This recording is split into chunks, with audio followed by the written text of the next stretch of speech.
Sebentar sekali lagi saya minta. Lanjut. Bahkan hati saya hari ini menangis. Iya. Kenapa itu? Kenapa? Menangis bukan saya menerima atau menerima takdir jelek atau apa dan sebagainya, bukan. Tetapi menangis karena orang lain. Danu yang sifatnya adalah anak adopsi, anak angkat. Iya. Ya, bukan keluarga genetik, bukan keluarga biologis, ditinggalkan oleh semuanya. Iya. Bayangkan. Ya, biar didengar sama teman-teman. Biarin aja nyampe sama saya. Jadi nanti tidak terdengar suaranya. Gini. Iya. Ya. Itu ditinggalkan oleh semuanya. Bahkan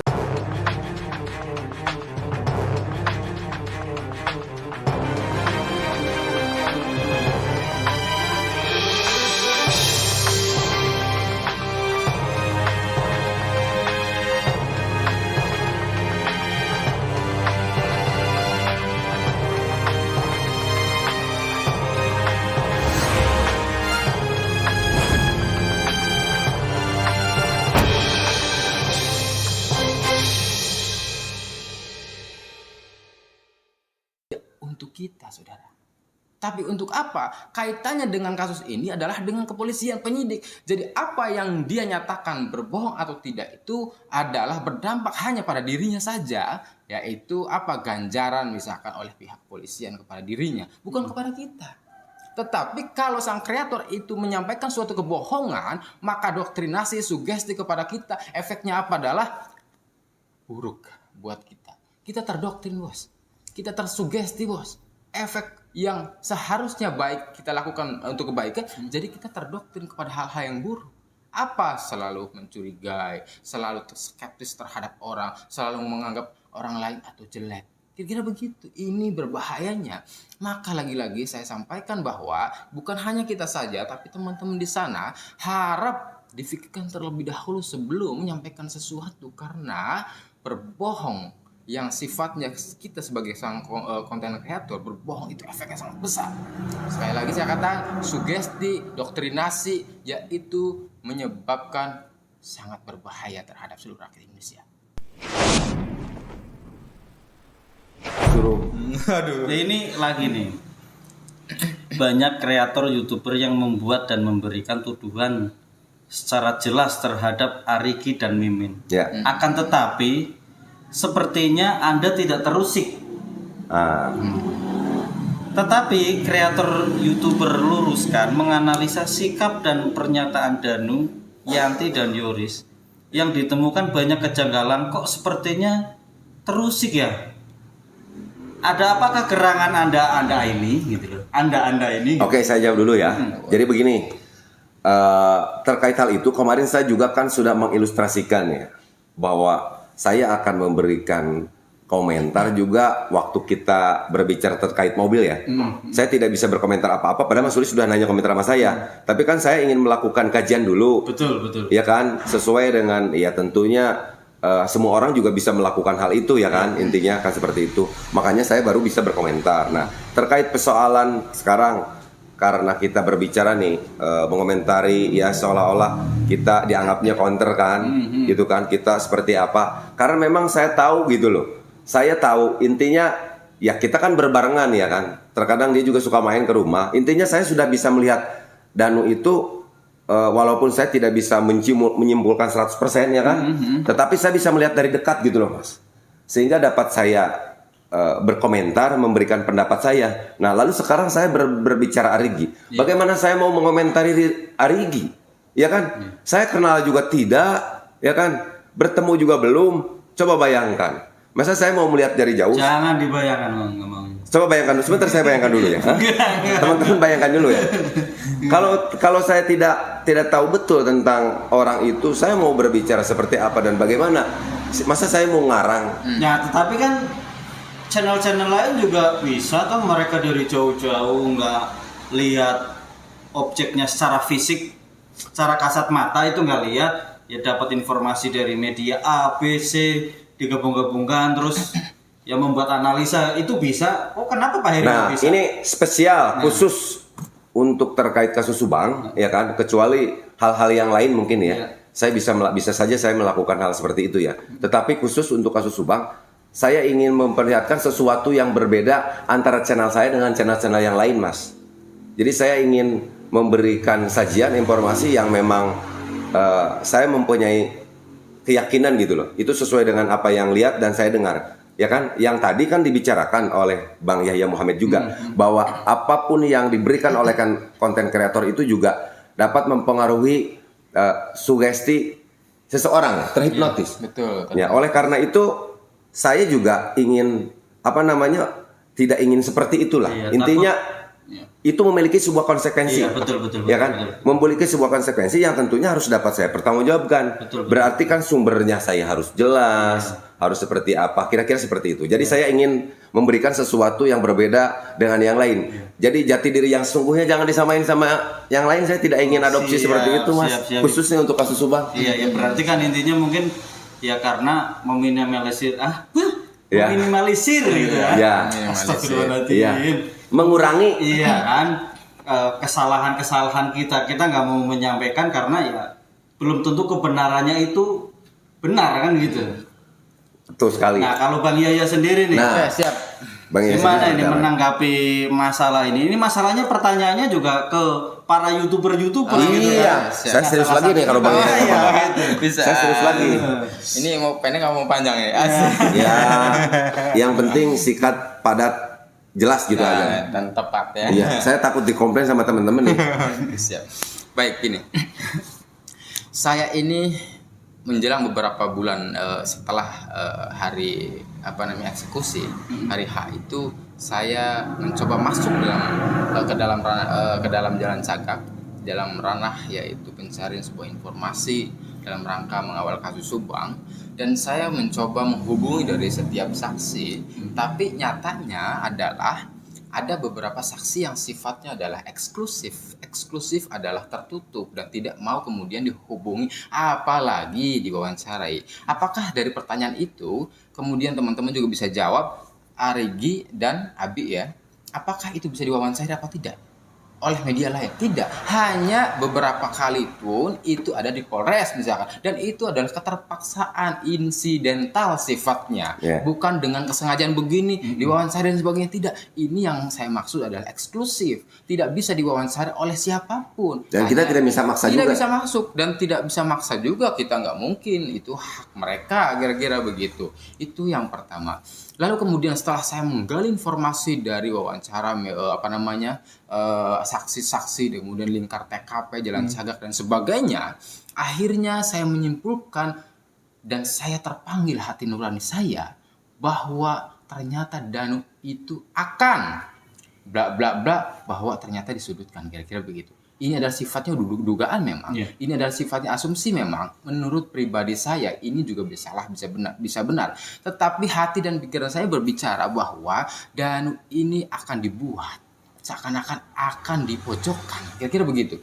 Sebuah contoh, ini jejak digital berbicara begini.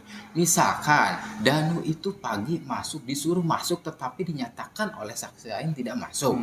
Ini kan unsinkron, tidak sinkron. Seakan-akan Danu ketika masuk ada kemudian jejaknya, DNA-nya dan sebagainya. Kemudian Danu disuruh masuk oleh Banpol, seakan-akan kemudian Danu punya jejaknya di situ. Danu disuruh kemudian masuk Alphard, ada jejaknya lagi. Padahal saksi-saksi lain belum tentu ada jejaknya di situ. Akhirnya kemudian dari jejak digital itu saya berbicara dan mengatakan berdasarkan pikiran yang dingin dan hati nurani yang dingin pula, bahwa Danu itu akan diarahkan, ini adalah sebuah dugaan saya, akan diarahkan. Buktinya apa? 3 hari Danu kemudian diinapkan di Polres. Saksi lain apakah itu ada? Walaupun kemudian saksi-saksi lain itu tidak sinkron juga atas apa yang telah diucapkannya dan tindakannya kira-kira. Tapi kenapa kemudian tidak seperti Danu yang diinapkan 3 hari di Polres? Ini apakah ini juga HAM atau tidak? Kan itu tidak tahu. Tapi minimalnya adalah saya sebagai orang biasa mengatakan bahwa atas dasar jejak digital pula dan wawancara sekitar atau lingkar jalan cagak pada saksi tersebut, bahwa Danu itu diduga itu diarahkan seakan-akan. Barangkali kita teman-teman juga semua tahu Danu itu seakan-akan dibawa kemana, kira-kira begitu. ada informasi Danu kemudian diambil diperiksa tanpa di Polres gitu kan, tempatnya dibagi dan lain-lain lah kira-kira. Ini yang kemudian hati nurani saya dan saya harus bergabung dan untuk mengawal hak-hak daripada bukan klien karena saya bukan kuasa hukum, tapi minimal adalah saksi. Wah, Danu ini polos, Danu itu lugu. Benar menurut saya. Itu benar itu. Saya itu tidur bersama Danu itu adalah bukan sehari 2 hari, sering kali Kang. Ya kan, di awal-awal saya takut memang, ya kan, tidur berdua sama Danu kira-kira gitu. Tetapi ternyata benar saya kuliti, saya kemudian deteksi lebih jauh, ternyata Danu memang benar begitu. Danu polos, Danu lugu, kira-kira begitu Kang. Nah ini yang kemudian juga menimbulkan kepercayaan kembali lebih besar kepada saya bahwa Danu itu memang demikian, bahwa Danu ingin ada dugaan diarahkan dan sebagainya, sehingga saya kenapa harus memblow up, mengekspos apa yang sebenarnya terjadi pada diri Danu. Kira-kira begitu Kang.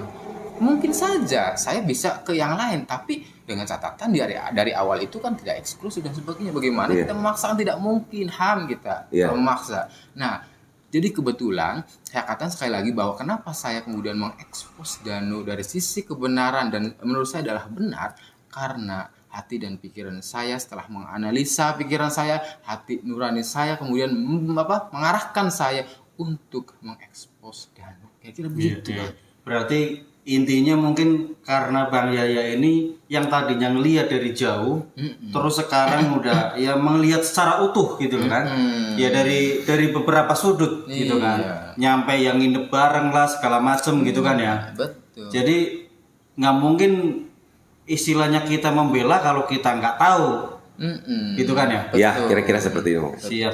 Sekali. Saya tahu luar dalamnya hari ini kan, tapi saya kenapa mengekspos Danu lebih jauh dan menurut saya adalah benar, karena itu adalah yang hasil konklusi saya berdasarkan analisa, berdasarkan asumsi, baik sikapnya, pola pikirnya, paradigmanya, attitude-nya, semuanya saya teliti semua. Bukan berarti saya dekat dengan Danu tidak meneliti, bukan. Saya meneliti lebih jauh. Ada apa dengan Danu? Tetapi nyatanya sampai hari ini kenapa saya masih di sini? Memang saya nyatakan berdasarkan pikiran yang dingin dan hati nurani yang dingin bahwa saya harus ke sini. Kenapa? Yaitu untuk mengekspos Danu, bahwa Danu itu adalah benar. Kira-kira begitu kan. Ya, walaupun keputusan akhirnya semuanya kita serahkan kepada pihak kepolisian ya. Sekali itu setuju banget, 100% setuju. Kita serahkan, walaupun itu semuanya adalah serahkan kepada pihak kepolisian, dalam hal ini penyidik begitu. Pokoknya mungkin dalam hal ini kebetulan saya juga suka banyak diskusi dengan Bang Yahya. Jadi kepada teman-teman semuanya,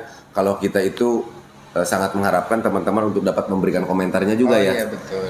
Untuk dapat memberikan komentar, kritik, saran seperti apapun sama kita, insya Allah akan kita tampung semuanya. Seperti itu ya. Betul sekali. Siap. Jadi karena ya kita sadari bahwa kesempurnaan hanya milik Allah, ya kan.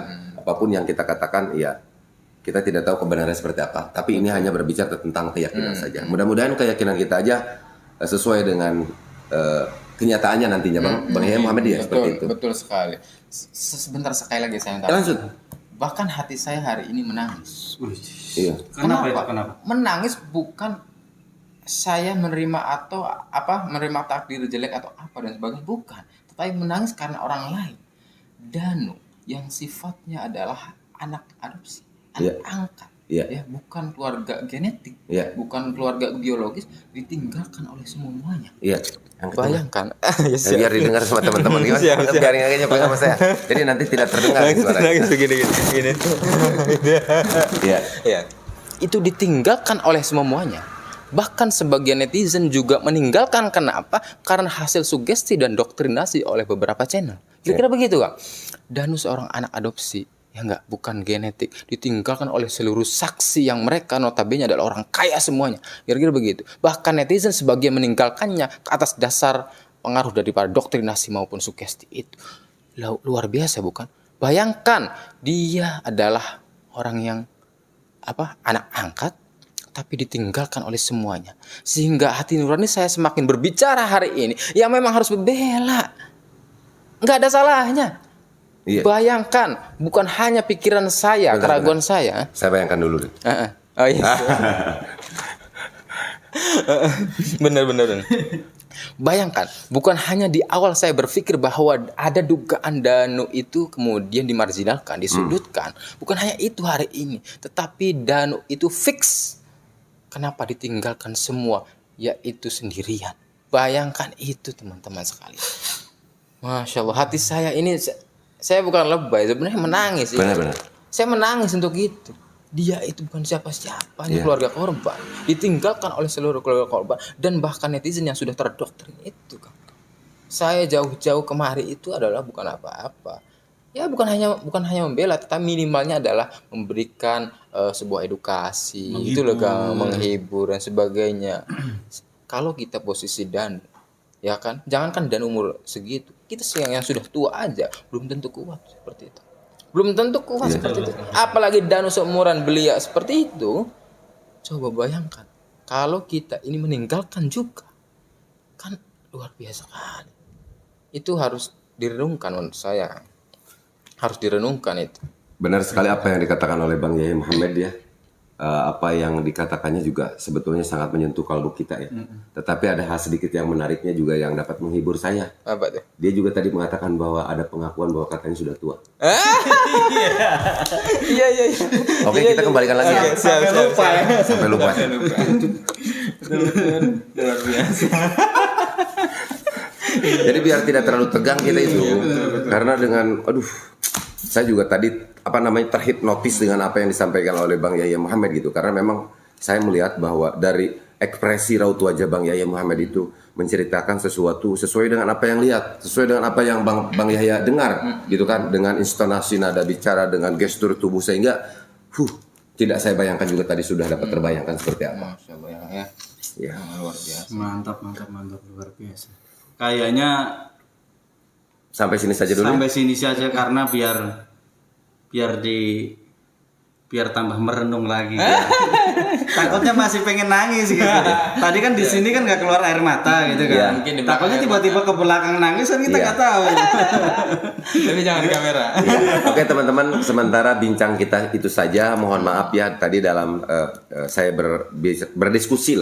berdiskusi dengan teman-teman semuanya, yang Bang Yahya Muhammad dengan channel Paktwilnya, juga Lord Sulistyo dengan channel Juragan Propertinya. Mudah-mudahan teman-teman semuanya selalu diberikan kesehatan. Demikian, semangat selalu. Wassalamualaikum warahmatullahi wabarakatuh. Waalaikumsalam warahmatullahi wabarakatuh.